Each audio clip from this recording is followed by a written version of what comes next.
Assalamualaikum warahmatullahi wabarakatuh. Insyaallah pagi ini kita akan lanjutkan kuliah kita.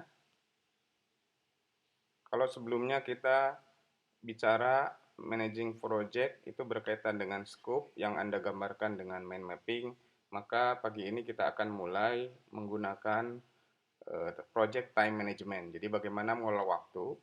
Nah, hal yang paling dasar dalam mengelola waktu itu adalah menggunakan network diagram namanya, seperti gambar yang nampak di sini. Jadi pagi ini targetnya adalah bagaimana Anda bisa menggambarkan network diagram atau jaringan, menggambarkan jaringan dari proyek. Diagram itu menggambarkan apa? Yaitu menggambarkan aktivitas-aktivitas yang ada di dalam proyek yang digambarkan oleh bulatan-bulatan lingkaran ini gitu. Nah, cara menggambarnya nanti Anda ikuti terus. Nah, beberapa terminologi yang harus Anda pahami dalam membuat network diagram ini, ada yang namakan dengan activity on arrow atau AOA. Apa itu AOA? Yaitu menggambar aktivitas proyek di dalam garis panah begitu ya. Yang kedua, ada yang dinamakan dengan activity on node. Jadi aktivitas proyek itu digambarkan dalam sebuah titik atau lingkaran nanti yang akan kita gambarkan. Nah, pada kuliah kita akan menggunakan activity on node ini, AON begitu ya, karena lebih mudah dan lebih simple. Anda bisa bayangkan seperti ini contohnya nih ya. Kalau saya mempunyai aktivitas di dalam proyek, misalnya aktivitasnya adalah S, T, dan U, maka kalau ditulis secara AOA, activity on arrow, maka S ditulis di atas garis panah, T juga sama, begitupun yang U. Sementara kalau AON cukup aktivitasnya ditulis dalam lingkaran atau node seperti ini. Secara gambar itu lebih simple begitu ya. Nah, bagaimana menggambarkan garis-garis ini?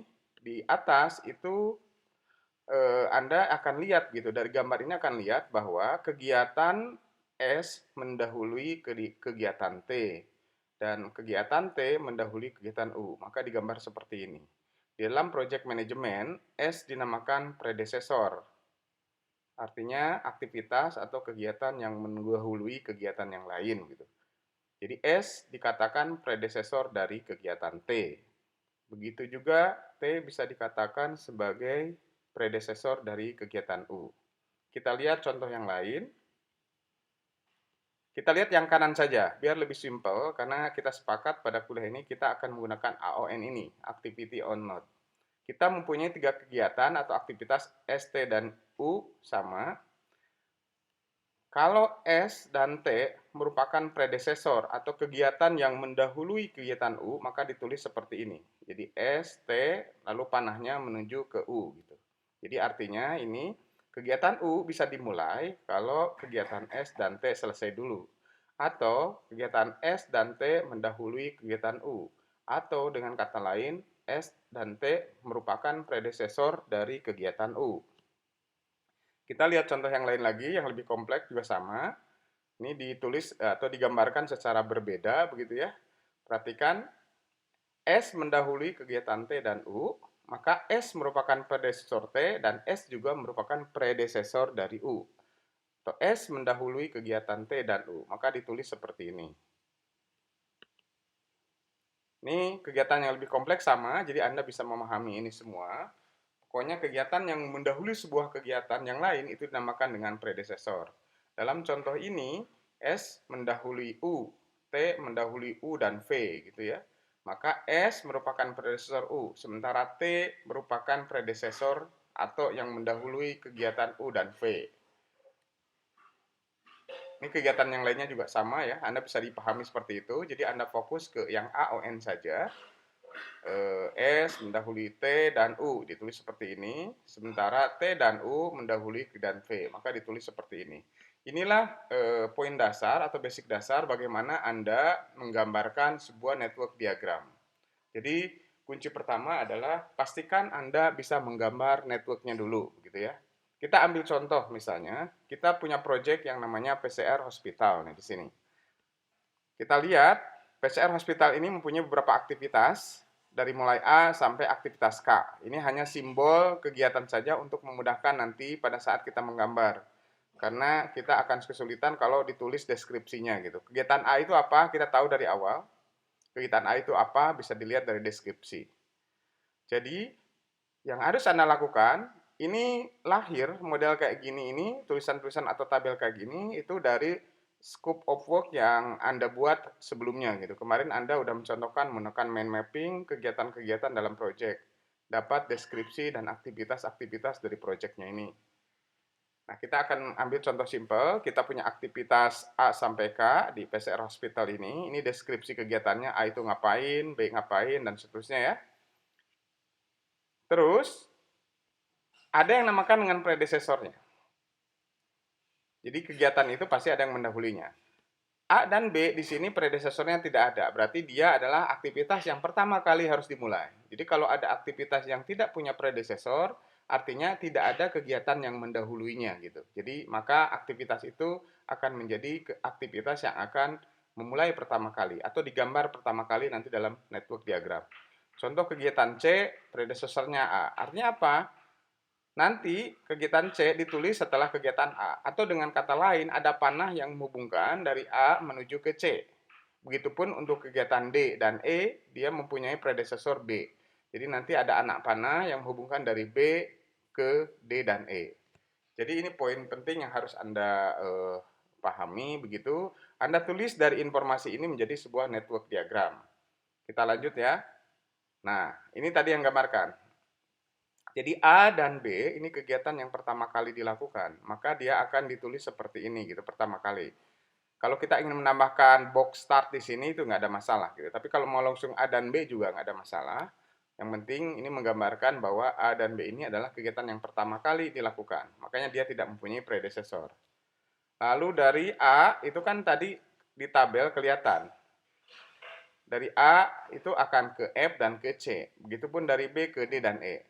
Di informasi sebelumnya Anda itu bisa lihat.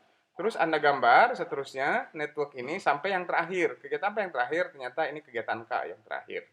Inilah gambar AON networknya atau network diagram untuk PCR Hospital. Jadi langkah pertama memang Anda harus bisa menggambarkan ini, begitu ya. Habis itu, pasti setiap aktivitas ini A, B, C, D, sampai K ini pasti akan mempunyai durasi. Oke, dan durasinya itu kita lihat, kita gambarkan, kita tuliskan di setiap not ini atau di setiap titik ini. Misalnya kegiatan A ini memiliki durasi 12 hari misalnya. B 9 hari, C 10 hari, D 10 hari, dan seterusnya. Sampai K ditulis di sini 6 hari. Jadi Anda harus punya informasi itu juga bahwa selain aktivitas dan predesesor, pasti setiap aktivitas itu akan memiliki durasi. Maka Anda gambarkan seperti ini. Nah, dari gambar seperti ini Anda lihat gitu ya. Kalau saya memulai perjalanan dari mulai start ini sampai finish, ada berapa jalur sebetulnya yang bisa kita lalui gitu ya. Perhatikan. Saya dari mulai pekerjaan misalnya dari A, maka dari A kita akan bisa menjalani beberapa jalur. Yang pertama dari A ke I sampai ke K. Jadi dari awal sampai finish itu ada beberapa jalan yang bisa kita lalui. Misalkan dari A itu dari A I K, ada A F K, ada A C G J K. Sementara kalau kita dari B itu ada B D H J K. Yang terakhir ada B E J K. Nah, Anda perhatikan, jalur-jalur ini itu kalau dijumlah durasinya, lamanya mengerjakannya, itu kita bisa dapat. Ternyata jalur BDHJK kelihatannya adalah jalur yang paling lama. Kalau dijumlah ya 9 tambah 10, 44K. Tambah 6 begitu ya, dari B sampai K ini pasti dijumlah ini paling lama dibanding jalur yang disebutkan tadi begitu. Biasanya di dalam project management, jalur yang paling lama ini akan menunjukkan lamanya project begitu ya. Nah, perhatikan. Jadi tadi kita mempunyai 5 jalur, AFK, AIK, ACGJK, BDHJK, dan BEJK. Maka BDHJK mempunyai jalur yang paling lama, yaitu 69 hari misalnya. Biasanya orang-orang project management ini akan menjadi indikasi, oh lamanya project akan selama 69 hari. Begitu. Kira-kira yang pertama adalah itu, jadi target Anda adalah bisa menggambar network diagramnya, lalu menuliskan durasi untuk masing-masing aktivitasnya. Yang ketiga, Anda bisa menentukan jalur-jalur yang ada. Contoh dalam kasus ini ada 5 jalur atau path begini. Nah, setiap jalur Anda hitung durasinya gitu ya, tinggal dijumlah-jumlahkan saja mudah begitu. Lalu Anda lihat jalur mana yang paling lama, itu akan menjadi lamanya project. Selanjutnya, node yang tadi atau titik yang tadi, sekarang Anda gambar seperti ini, menjadi 6 ruangan. Seperti ini, diperbesar gambarnya. Supaya apa? Supaya kita akan melihat hari ini, kalau tadi kita bisa menentukan lamanya project, selanjutnya kita sekarang akan menentukan yang namanya jalur kritis. Dari 5 jalur yang kita ketahui tadi, ada berapa jalur sebetulnya, atau jalur mana yang dinamakan dengan jalur kritis? Apa itu jalur kritis? Jalur kritis adalah jalur yang setiap aktivitasnya adalah kritis. Apa artinya kritis? Yaitu aktivitas yang tidak boleh molor. Misalnya kalau harus dimulai hari ini, ya harus hari ini gitu. Nanti ada titik-titik lain atau jalur-jalur lain di mana aktivitasnya itu boleh molor gitu. Misalnya kalau misalnya harusnya hari ini, tapi boleh diundur misalnya sampai 2 hari lagi atau 3 hari lagi gitu. Ini penting di dalam project karena sebagai project manager harus memonitor semua kegiatan ini gitu ya. Nah, makanya sekarang kita akan mulai menghitung jalur kritisnya itu dengan cara satu, node yang tadi, lingkaran tadi, Anda buat seperti ini, dibuat menjadi 5 ruangan begitu, 5 tempat. Yang pertama, di tengah atas itu adalah aktivitasnya, lalu di tengah bawah itu adalah durasinya. Lalu di kiri atas, nanti ini yang namakan dengan early start time. Apa artinya early start time? Ini waktu paling cepat seperti apa sih bahwa proyek bisa dimulai? Kapan waktu paling cepat proyek bisa dimulai? Akibat early start time dengan durasi 12 misalnya, ini akan mengakibatkan ada yang namanya dengan early finish time. Waktu paling cepat yang bisa dilakukan untuk menyelesaikan sebuah aktivitas. Contoh, misalnya aktivitas A tadi mempunyai 12 hari. Maka untuk early start time-nya, karena A ini aktivitas pertama kali dalam proyek, maka tinggal namakan 0 tambah 12 sama dengan 12. Jadi seperti itu pemahamannya gitu ya. Nah, setelah itu, Anda lihat, semua diisi lah, semua diisi, jadi apa namanya, semua aktivitas tadi durasinya diisi, dibuat menjadi beberapa waktu yang disampaikan tadi. Nah, contoh misalnya, karena tadi aktivitas A, list start time-nya ada 0, tambah 12 dengan 12, maka kegiatan C misalnya, karena C ini adalah kegiatan setelah kegiatan A, maka early start time-nya akan dimulai dari 12. Dilihat dari mana? Dilihat dari 12 ini. Dilihat dari early finish time-nya si A gitu ya. 12 ini pindahin ke sini. Yang 12 ini juga pindah ke F sini. Yang 12 ini juga pindah ke I sini. Karena kegiatan I, F, C adalah kegiatan setelah A. Lalu misalnya di C juga sama, ya 12 ini tambah durasinya jadi 22. Jadi early start-nya 12, maka early finish-nya adalah 22. 22 dapat dari mana? 12 tambah 10. Lakukan untuk semua titik. Lakukan untuk semua titik. Saya kira sampai titik-titik I, F, C, G, H, E itu sebetulnya nggak ada masalah sebetulnya. Yang akan jadi masalah adalah pada saat menentukan aktivitas DJ dulu. DJ ini predesesornya adalah aktivitas G, H, dan E. Pertanyaannya adalah, kira-kira di early start-nya itu diisi oleh yang punya G, H, atau E gitu. Kalau yang tadi sebelumnya kan yang mensuplai atau predesesornya ada satu aktivitas, jadi nggak ada masalah. Tinggal menuliskan aja early finish-nya di early start kegiatan berikutnya.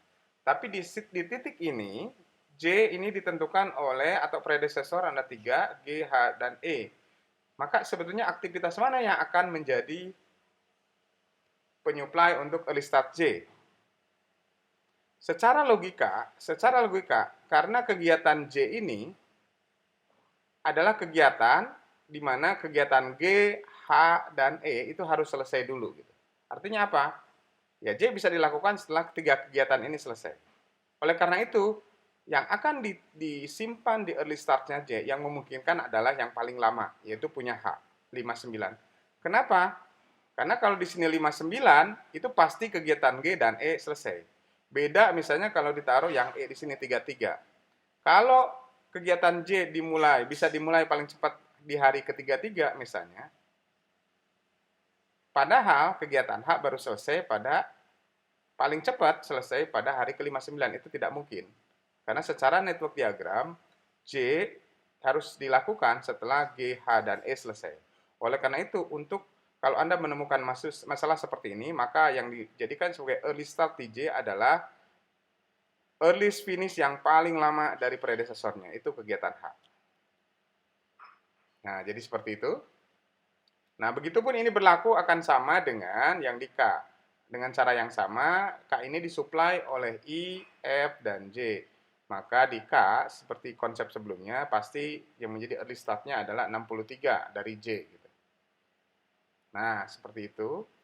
Jadi, seperti inilah kita akan lihat,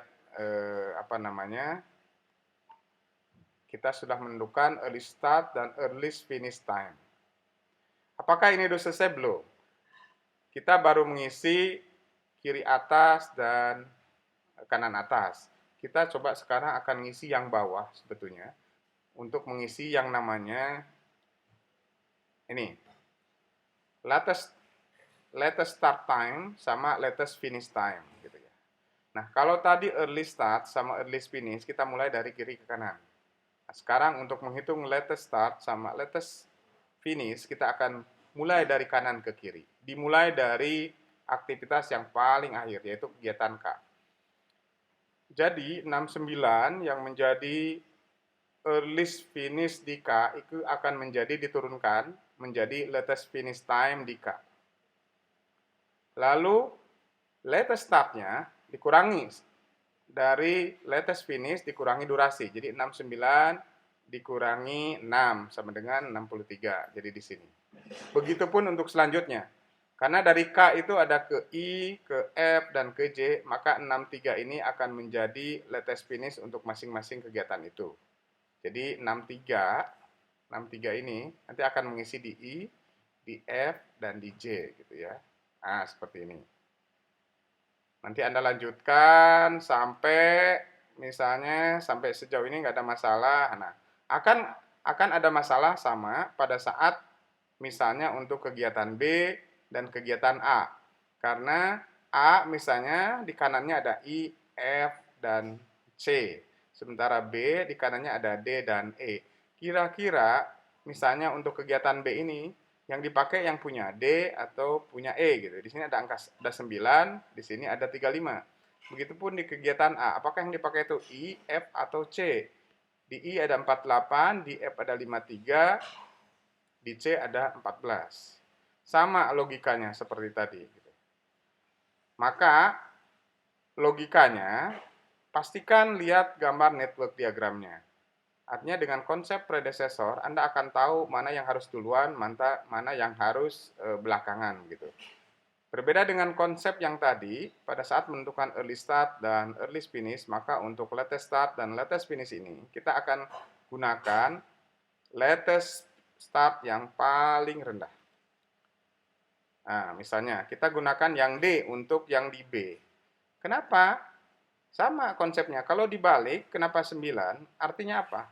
Jadi kalau di sini 9 artinya ini paling lambat kegiatan di B itu akan selesai pada hari ke-9.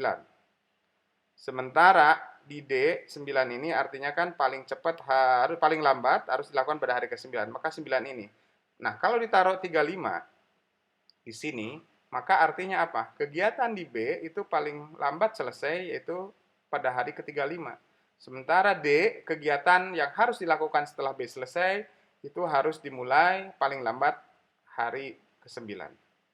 Jadi baliknya untuk menentukan latest start sama latest finish kita gunakan latest start yang di kanannya. Gitu. Misalnya untuk kasus B kita gunakan mana yang paling besar antara D dan E, maka kita gunakan yang E ini. Kita gunakan yang paling kecil. Jadi kita gunakan yang D ini. Begitupun berarti kita bisa mengisi untuk yang ini.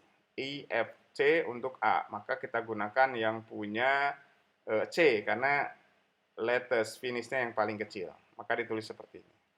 Nah, sampai sejauh ini ketika kita selesai menyelesaikan apa yang dinamakan dengan metode jalur kritis. Jadi menentukan jalur kritis. Dengan cara apa tadi? Kita bisa menentukan dengan cara kita mengisi early start time dan early finish, dan pasangannya di bawahnya ada latest start, di kanannya ada latest finish, begitu ya. Setelah Anda bisa menentukan ini semua, Anda bisa menentukan dari jalur yang ada di proyek ini mana yang merupakan jalur kritis, begitu. Kira-kira seperti itu. Dan ternyata BDHJK ini merupakan jalur kritis. Cara melihatnya gimana? Mudah. Anda lihat di masing-masing aktivitas ini, BDHJK, early start, kiri atas, dan latest start, kiri bawah, itu nilainya sama. Lihat itu saja gitu. Kalau titik ini early start sama latest start-nya nilainya sama, atau early finish sama latest finish-nya bernilai sama, maka dia merupakan titik kritis. Begitupun D, begitupun H, begitupun J, begitupun K. Kalau dalam jalur ini, semua titik kritis, semuanya merupakan titik kritis, maka dia dinamakan dengan jalur kritis. Kita lihat jalur yang lain, misalnya BE, JK. B-nya titik kritis, tapi E-nya tidak. Ada selisih. J-nya titik kritis juga. K-nya titik kritis. Jalur BEJK bukan jalur kritis. Karena apa? Tidak semua titiknya merupakan titik kritis. Karena ada titik E, itu bukan titik kritis. Jadi titik kritis itu kalau early start sama early finish, early start sama latest start, atau early finish sama latest finish-nya sama. Apa artinya dalam proyek? Artinya tidak boleh molor aktivitas itu. Makanya diperlukan monitoring yang lebih ketat. Makanya dalam hal ini dia dinamakan dengan jalur kritis. Di hitung-hitungan akan seperti ini sebetulnya kalau Anda lihat. Ada yang namakan dengan slack. Slack itu adalah pengurangan antara latest start dikurangi early start atau latest finish dikurangi early finish. Kalau hasilnya 0, seperti ini, maka slacknya 0. Apa artinya? Berarti dia titik kritis. Ini digambarkan tadi kalau Anda kembalikan ke tabel aktivitasnya. B, slacknya 0, D 0, H 0, J 0, dan seterusnya. Maka BDHJK adalah jalur kritis. Jadi, dalam kesempatan ini, dalam kuliah ini, Anda satu, targetnya bisa menggambarkan network diagram. Yang kedua, Anda bisa menentukan ada berapa jalur dalam aktivitas ini, dalam kegiatan proyek ini. Contoh dalam kasus ini ada 5 jalur, Anda bisa tentukan dari awal sampai akhir. Yang ketiga, Anda bisa menentukan jalur kritisnya mana. Dalam kasus ini adalah BDHJK. Yang keempat, yang terakhir, Anda bisa menentukan lamanya proyek dalam aktivitas ini. Anda akan lihat di jalur kritis itu berapa hari ujungnya. Ternyata dalam kasus ini ada 69 hari. Jadi Anda bisa menentukan bahwa proyek ini bisa diselesaikan dalam waktu 69 hari. Barangkali itu saja untuk bekal hari ini. Nanti tolong Anda pelajari. Nanti saya akan kasih latihan kecil. Digambar pakai tangan saja di kertas. Habis itu hasilnya Anda foto, kirimkan aja di Google Classroom. Itu saja untuk praktikum hari ini. Tidak susah-susah. Oke, terima kasih. Assalamualaikum warahmatullahi wabarakatuh.